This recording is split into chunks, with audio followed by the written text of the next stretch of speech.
लहरतारा नामक तालाब की स्थापना कैसे हुई? वो एक बहुत बड़ा गड्ढा था, लगभग सैकड़ों एकड़ में झील थी और गंगा का पानी लहरों के द्वारा ओवरटेक होकर ओवरफ्लो होकर, जैसे पशु घाट बने हुए थे उनसे उछलकर वर्षा के दिनों में जब फुल स्वयं पर गंगा चलाकर बहती थी तो पानी ओवरफ्लो होकर के लहरों के द्वारा रिस रिस के ऊपर के उछल के एक बहुत बड़े सरोवर का रूप धारण किए हुए था।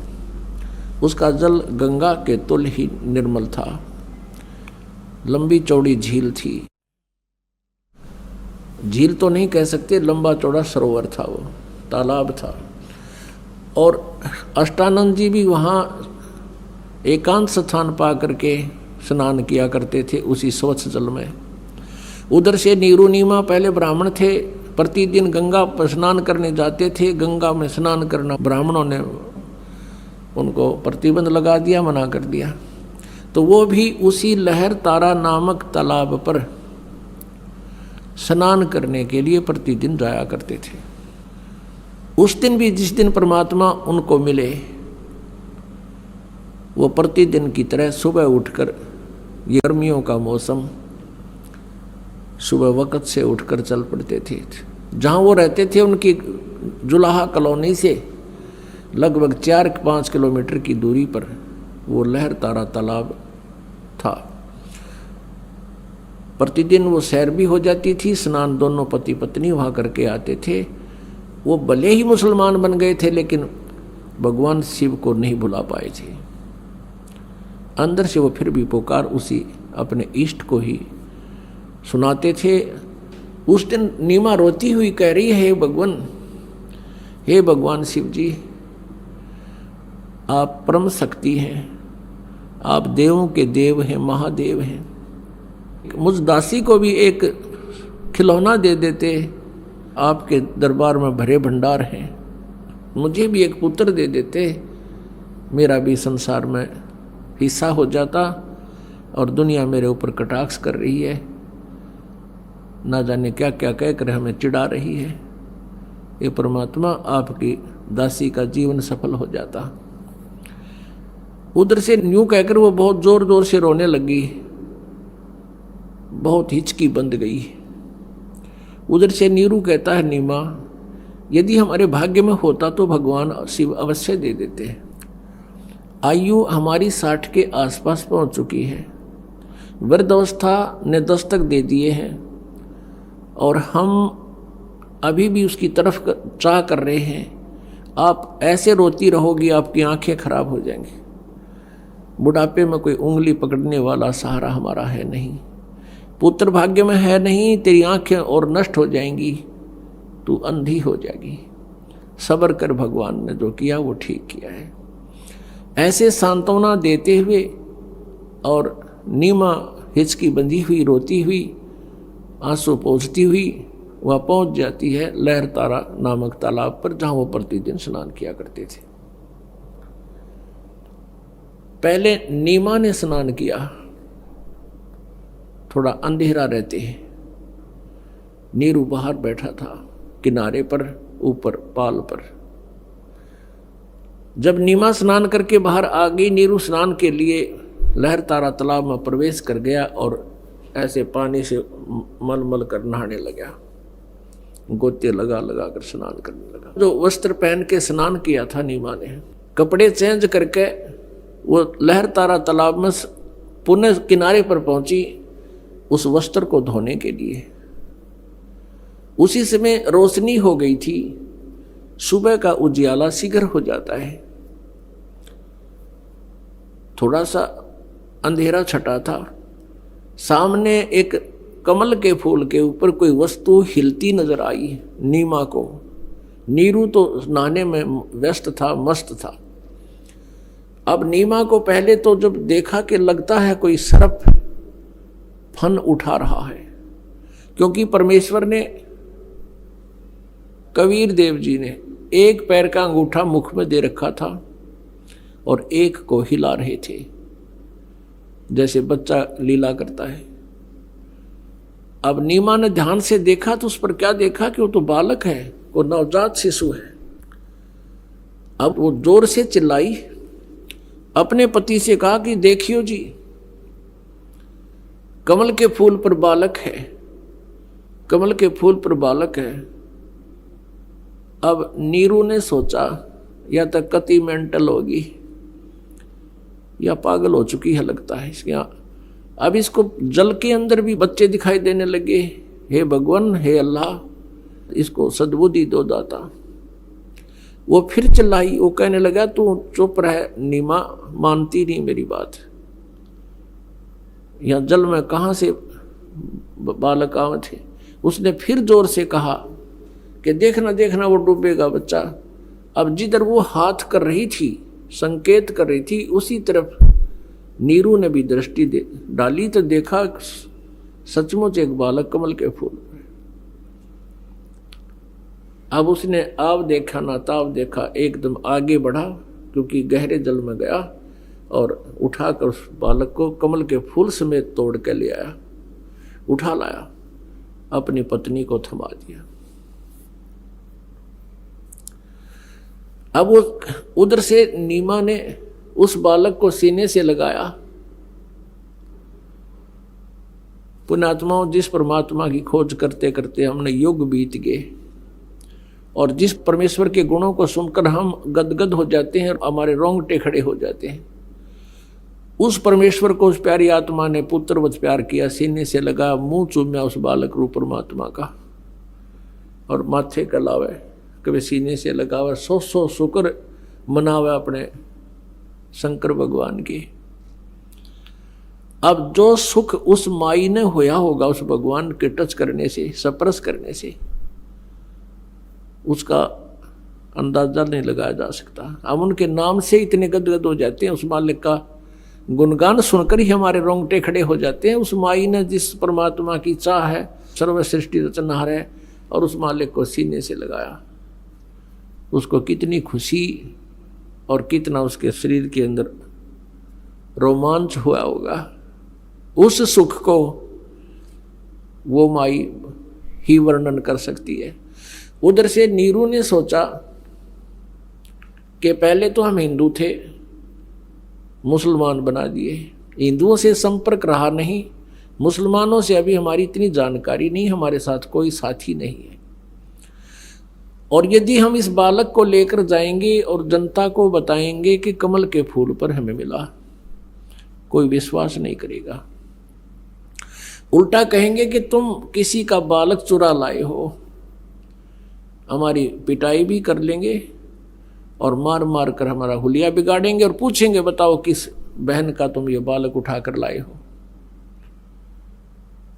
और हमसे बालक भी छीन लेंगे और नगर निकाला भी दे देंगे। ये सारा जुगाड़ सोच कर, सारे विचार लगा करके नीरू ने अपनी पत्नी से कहा, नीमा इस बालक को यहीं छोड़ दे, और उसको सारी स्थिति से परिचित करा दिया कि हमारे साथ ऐसा ऐसा हो सकता है।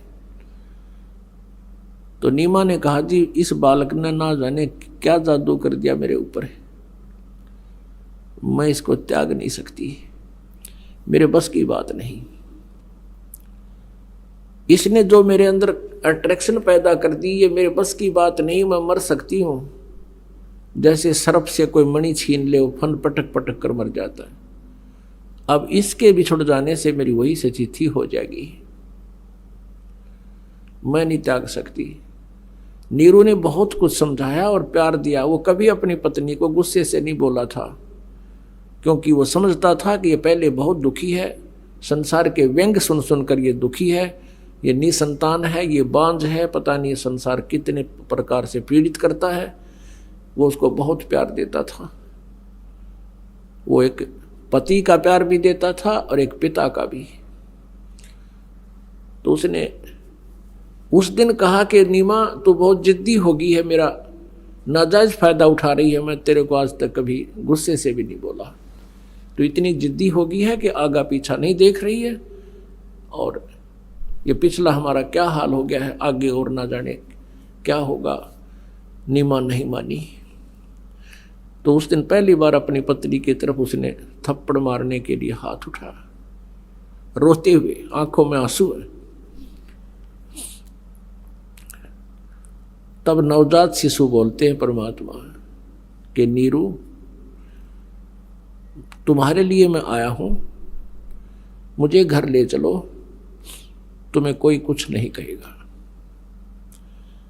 अब नीरू का हाथ वहीं का वहीं रुक गया और सोचा ये कोई फरिश्ता है, ये कोई सिद्ध पुरुष है, नहीं तो कमल के फूल के ऊपर बच्चा कैसे स्थिर हो सकता है। उसको फिर सारी बात याद आ गई कि ये कोई सिद्ध पुरुष है, सिद्धि वाला हंस है, भले ये बालक रूप में है लेकिन सिद्धि तो उसी तरह काम करती है, वचन से काम करती है। अब नीरू चुप करके आगे आगे चल पड़ा, पीछे पीछे उसकी पत्नी परमात्मा का शुक्र मनाते हुए और उस ओरिजिनल गॉड को साथ लिए हुए चल रही है, गोदी में लेकर चल रही है।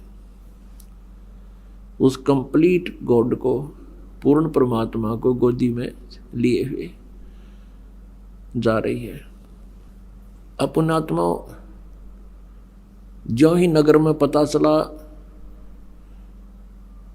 कि नीरू को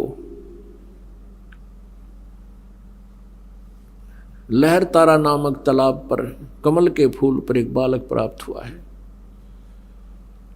और उस बालक को जो भी देखता था आश्चर्यचकित हो जाता था। इतना सुंदर शरीर,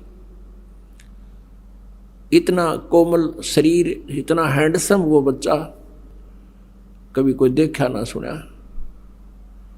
उसका नूर आम बालक जैसा शरीर नहीं था, इतना नूर था उनके शरीर पर, इतना परमात्मा का सुंदर शरीर था।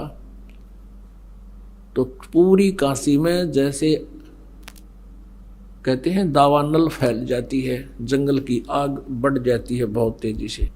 अब पूरी काशी नगरी उमड़ कर आन लगी, गीत गाते हुए, जैसे किसी का ब्याह में जाया करती पहले बहनें गीत गाती हुई, ऐसे झुंड के झुंड आ रहे हैं और वहां परमात्मा के दर्शन कर रहे हैं।